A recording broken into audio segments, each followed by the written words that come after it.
TMR, or that slot there. Dukkha grain grist. Dukkha grain grist is purchased from the store. Grain grist is bake it yourself. Sorghum, canola, soybeans. So yeah, it's a little bit more complex. It also means that cows produce 10 times more milk but eat 10 times more food. So that's a thing as well. Okay, let's check the map. We did all the things. Did I check the store? Can't remember. Let's not worry about that right away. We have... Hello. This is ready to harvest. Was that corn? No. That's sorghum.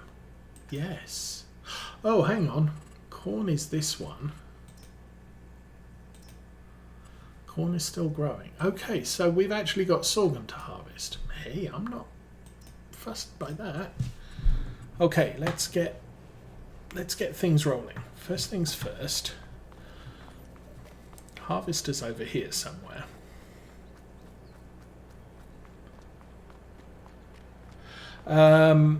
Okay, so generally, can I see pig? I don't have a pig thing, but oh, actually, no, we can. We can do that. Pigs need feed concentrate, which is beet pellets, CCM, corn, grain grist, mineral feed, beet pellets, grain grist, mineral feed, or pig food. So you have to make CCM, which is mashed up corn, 40%. And this is, you can throw this in their feed trough to fulfill their food needs. Protein food is canola, soybeans. Energy food, corn, sorghum, wheat. Moisture food, fresh maize. So that's chopped maize, foraged, potatoes, sugar beets. So that's still like base game stuff. Cows only eat one food source, the best available. So if you give them TMR, they'll ignore grass and everything else. When I was over there for... Idiot. I was over there for the idiot, yes. Let's go.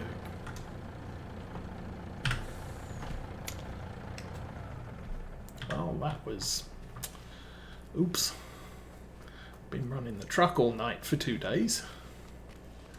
And this is all ready to go.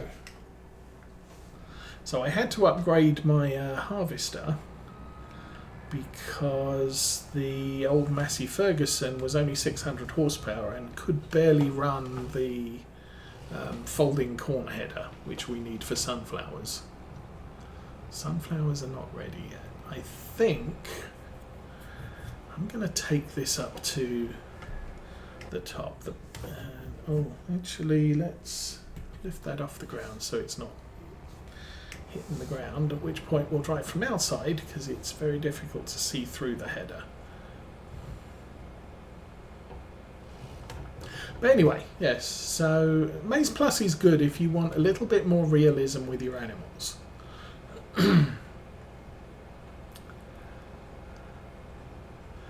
And as I said, it's really good for cows because cows eat 10 times as much food and produce 10 times as much milk. So higher production for cows. The rest of the animals, it can be less profitable. The only reason we've got chickens is because I need the eggs for the bakery, not because I really want to be a chicken farmer. But, you know, pigs... Unless you do, there is a, I think it's a realistic animals mod, which has the animals breeding at a more realistic rate. So cows will generally have one calf, but occasionally will produce twins and occasionally won't produce any. Pigs will generally produce 15 little piggies. Sheep will produce, I think 0, 1, 2, maybe 3. So you get a better breeding rate with the realistic animals mod, but obviously they all eat more food as well. That's the downside with Maize Plus. Everything eats more food, but doesn't necessarily be more profitable. Okay, pull this forward a little and we're good. Let's unfold that. Select the harvester and unfold that. So this header, it's a little bit small for this harvester. Technically this harvester could run a much bigger header, but getting it into a field, getting a 40-foot header into this field is just not easy. So we do this and have this little folding header that I can get around the map fairly easily. Alright, you're good. I'm going to, no course. We're going to go round clockwise. Yes. We're going to do 2 round corners, 2 headlands. I'm going to go 3 headlands, 3 round corners. We're not sharpening the headland corners. We do the headlands first. Work width 7.2, go. And course is selected. And, well, first waypoint.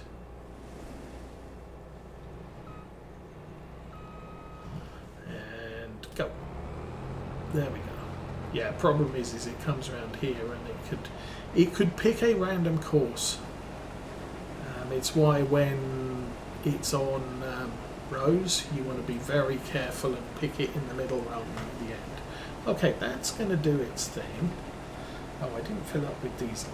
Well, it is what it is. Let me jump out of whatever tractor I ended up in. We'll open that door there and jump in this tractor. Because this is my favourite hauling tractor. I think it's the only tractor I now have on the farm that does not have GPS. So it's not the bestest thing to use as a fieldwork tractor when you're trying to precision your implement usage.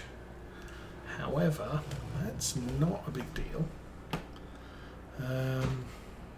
Gonna take pod number 2.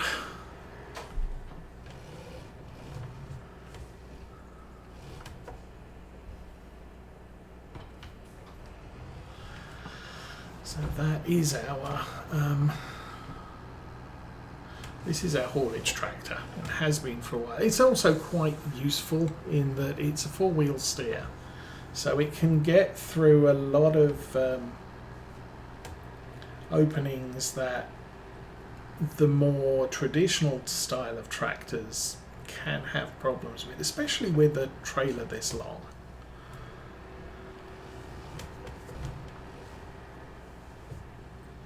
And it's got a good amount of horsepower. I have used it occasionally on fields for things like cultivating and what have you, but traditionally this is the big heavy tractor that hauls all the grains because it's capable of doing so. And then we got the Tract Magnum with GPS fitted that can run all our planters and everything else, because our planters are a little bit big too.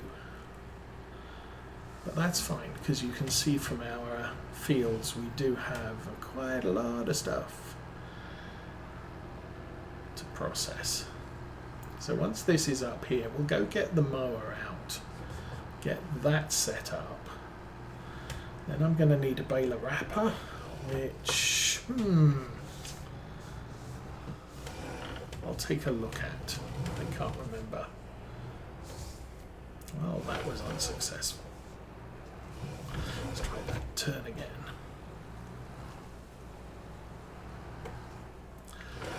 Again with the unsuccess. There we go.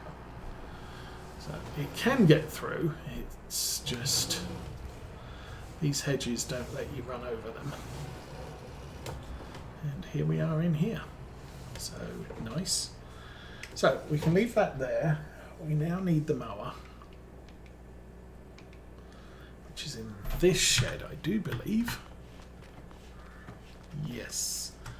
And we'll get in it from this side because otherwise we'll probably end up in the sugar beet harvester. And whoops. We'll just drive through the edge of the thing. And after the last cut, I did expand these fields into one now. So, drop that there. And again, of course, we do the centre first. We still do clockwise, really doesn't matter. 3 headlands, that's fine. Now technically I should do the outside first and then the inside. But you'll understand why in a moment. So, whoops. First waypoint, go. And I believe, oh, that one there. Copy the course and give me a tractor. What are you? Lamborghini? Are you good enough? I did check all those, didn't I? Yes. Lamborghini is the smallest tractor I have, 258 horsepower. And balers are there. And the wrapping baler is 150 horsepower. So wrapping baler can run behind the Lamborghini. Lamborghini is at the front. Let's take this one out for a bit of a run. We also have Deutz TTV Series 8 and a John Deere 6R. John Deere 6R is 300 horse and I think the TTV is about 280. So this is the lowest horsepower of the mid-sized tractors. But it can do a fair amount of work, so I tend to let it. And again, it's got GPS and all the things it needs.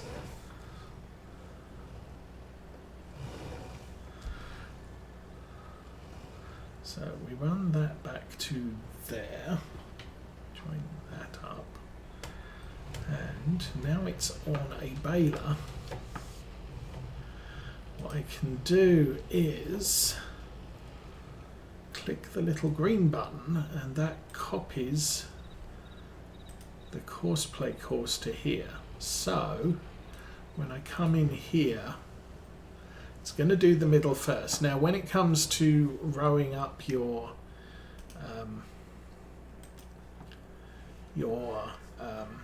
windrows, if you do the outside first, then those bales get into the way once you start doing rows.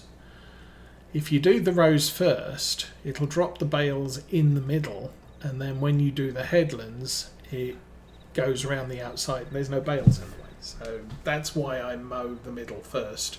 Not particularly realistic, but it is what it is.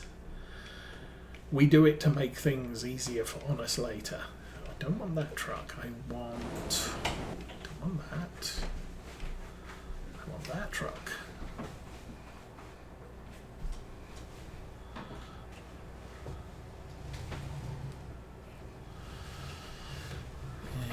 And now those 3 fields are all combined into one.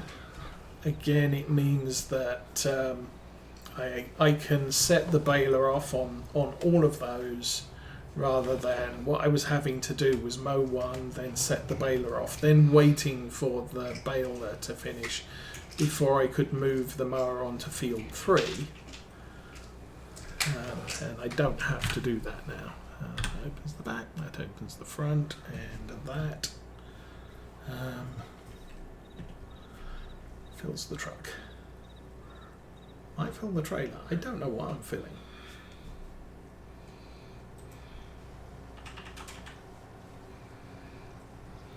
Might be filling the trailer for all I know. 25,000. No, that's the truck.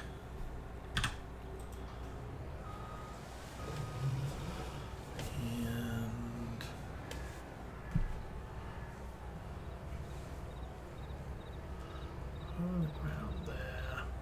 There we go. Start filling. Oh, and where'd the harvester get to? Oh, he's all the way down there. Dude, such a way to travel.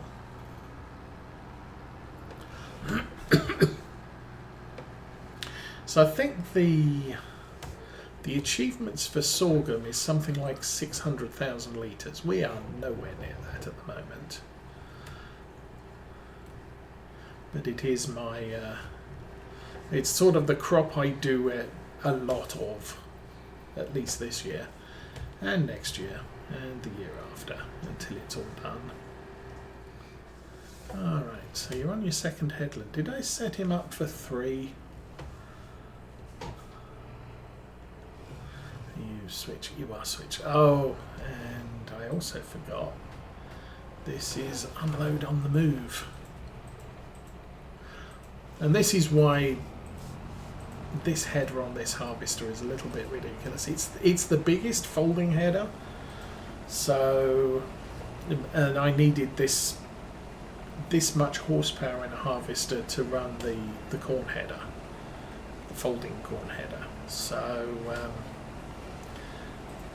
we have to sit a long way from the harvester to get it unloaded. About 17,000 litres, I believe.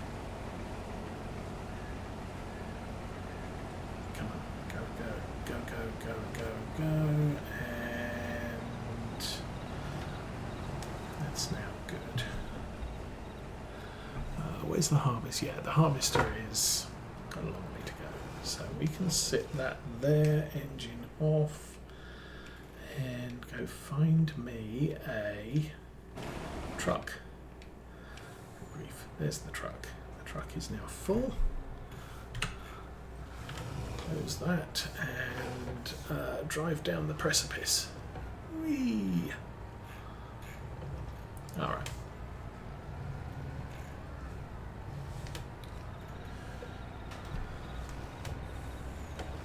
So this is all going to the dairy. I think the first round is going to the dairy. We'll come back, we'll load up again. It's 52,000. I'm pretty sure we've got over 104. I think we had 109 when we last looked. And I'm either taking the rest of the milk to exports or supermarket. We'll figure out shortly. I want to keep the productions going. So this will make butter, cheese, pasteurized milk, and whatever the other thing is. So, and the field to our right is our other sorghum field, which is one of our larger fields.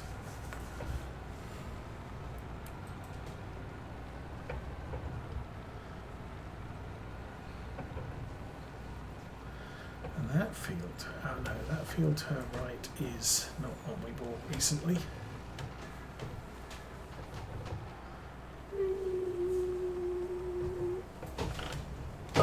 Another car. Any more cars? No. Just a man. Excuse me, man. And this is very specific over which vehicle you're emptying. So you have to make sure you've selected the truck or the trailer before you say I want to empty.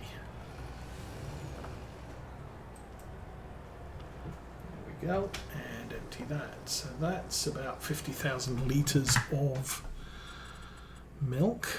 And we'll just check here. Milk, we still have 80,000 litres. Best price is at exports. Best time is October. We're in September. It's not a bad time.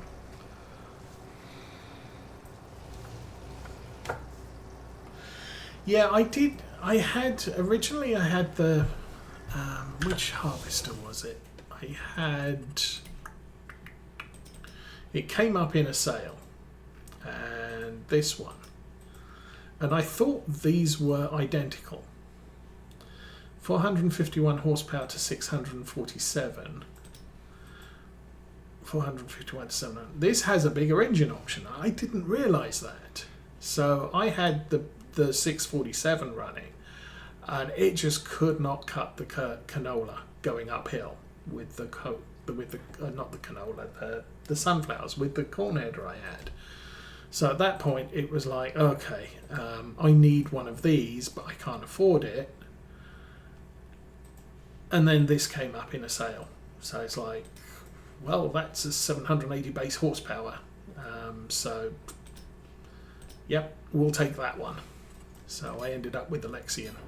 It wasn't intended, and ever since I bought the Lexion, I've had the Fendt come up 3 times in store sales. So, oh well. It's unfortunate, it is what it is, but hey.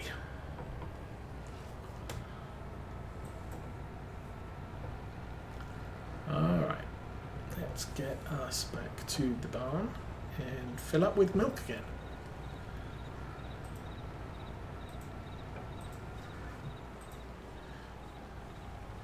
And the pasteurized milk thing is, yeah, really, I don't necessarily want to transfer all of the pasteurized milk over to productions, because we've just got so much of it. Oh, hello. Noah's already reached this side of the field, and I am just completely lost. I should have gone round the path, not through the farm. Alright.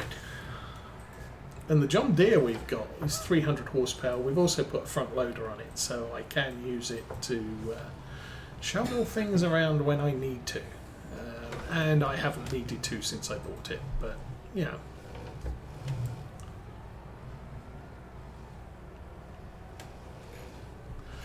Okay, open that, fill that.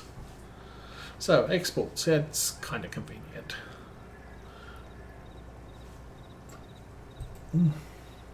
Tea, all gone. And oh, it's 11:30.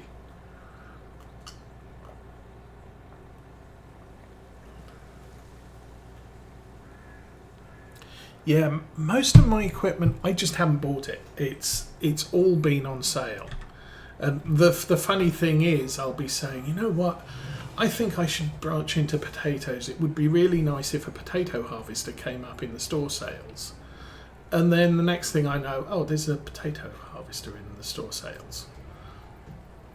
So a lot of my stuff, I'm sure my computer listens to me when I'm talking. And things come up, but as I said, the Massey Ferguson, even with 650 odd horsepower, just could not move the corn header. I don't know where the corn header's sat. Where did I leave it? Oh, right there. So yeah, the corn header's there, and it's a monster corn header, and consequently, yeah, you need a lot of horsepower to run that. But there aren't huge folding drapers. And the hills on this map are not friendly. So again, that's kind of the other problem we have. And this time I'm not going to drive down the cliff. We're just going to drive along the edge and hope we don't roll off. Awesome. Okay.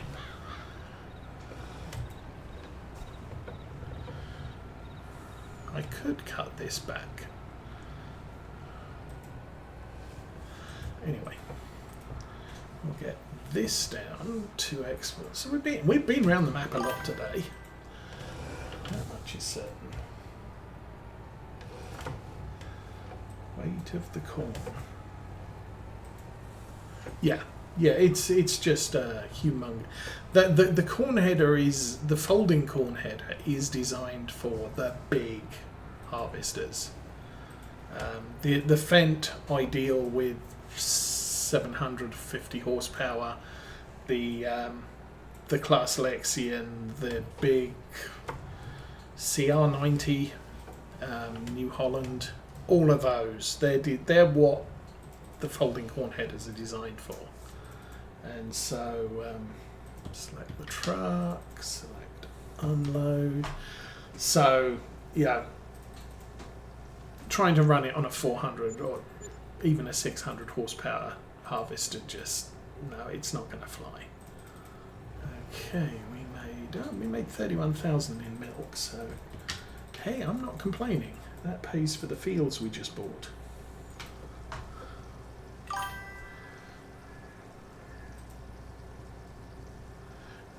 I think that the smaller, well, even that's the thing, the Massey Ferguson Ideal Harvester is the same size as the Fendt. The Fendt just has a bigger engine option. It's like saying, yeah, I'm running on a, I don't know, the Lamborghini and the Deutz 8 Series, I think, are similar frames, but the Deutz has 30 horsepower more than the Lamborghini. The Lamborghini is not a smaller vehicle, it's just doesn't have the horses that the Deutz has. So, you know, that was the thing. It's that the harvesters are the same size. The tank capacity is the same size between the Massey and the Fendt. It's just the Fendt has the big engine option, which allows it to run the bigger header, which the Massey just, on this map, doesn't have a hope. If I had a dead flat map, I'm pretty sure the Massey would have run that no trouble at all. So yeah, but the Lexian is a bigger harvester than the Fendt and the Massey Ferguson. I am going to jump out here because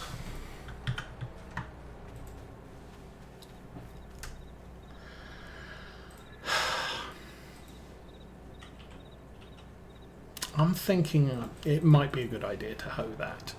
The problem is when I plant it,